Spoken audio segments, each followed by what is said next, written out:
CM కులాలను విచ్ఛిన్నం చేశారు. నేను కాపుల కోసం పార్టీ పెట్టలేదు. భీమవరం పర్యటనలో జనసేన అధినేత పవన్ తెలుగుదేశం పార్టీ భాజపాతో కలిసి వస్తున్నందున ఏ శక్తి మమ్మల్ని ఆపలేదు.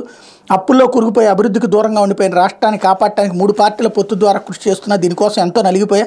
జాతీయ నాయకులతో చివాట్లు తిన్నా. 2 చేతులెత్తి దండం పెట్టి మా రాష్ట్రం కోసం అని ప్రాధాయపడ్డాని జనసేన అధినేత పవన్ కళ్యాణ్ అన్నారు. బుధవారం ఆయన పశ్చిమ గోదావరి జిల్లా భీమవరంలో పర్యటించారు. తెలుగుదేశం జిల్లా అధ్యక్షురాలు తోట సీతారామలక్ష్మి నివాసంలో ఆ పార్టీ నాయకులతో సమావేశమయ్యారు. 2 పార్టీలు సమన్వయంతో పనిచేయాలని సూచించారు.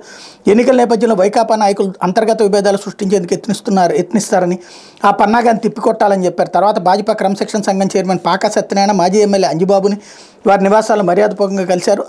అనంతరం జనసేన ముఖ్య నేతలు సమావేశమై ప్రసంగించారు. జగన్ నువ్వు అప్పులు తెచ్చి బట్టలు నొక్కుతూ నేను మగాడిని అంటున్నావు, అభివృద్ధి చేసి మగాడిని అనిపించుకో, అప్పుడు నీకు సలాం చేస్తాం. తెలుగుదేశం పార్టీ జనసేన ప్రభుత్వం వస్తే పథకాలతో పాటు అభివృద్ధి చేస్తాం. జగన్ నువ్వు సిద్ధం అంటే మేము యుద్ధం అంటామంటూ ఉపన్యసించారు. ఇంతకీ రేపు డబ్బులు అప్పు తీసుకోకుండా ఇదే సంక్షేమ పథకాలు కొనసాగిస్తాడా పవన్ కళ్యాణ్ కానీ చంద్రబాబు కానీ? అప్పు తీసుకోకుండా ప్రభుత్వాన్ని నడపగలరా? ఆ హామీ ఇవ్వగలరా? చంద్రబాబు నాయుడు టైంలో అప్పుడు ఇచ్చిన 10,000 రూపాయలు, అప్పుడు ఇచ్చినటువంటి రైతు రుణమాఫీ అప్పుల ద్వారానే కదా. మరి అప్పుడు ఎందుకు రాలేదు? నోరు పెగలలేదు పవన్ కళ్యాణ్ది.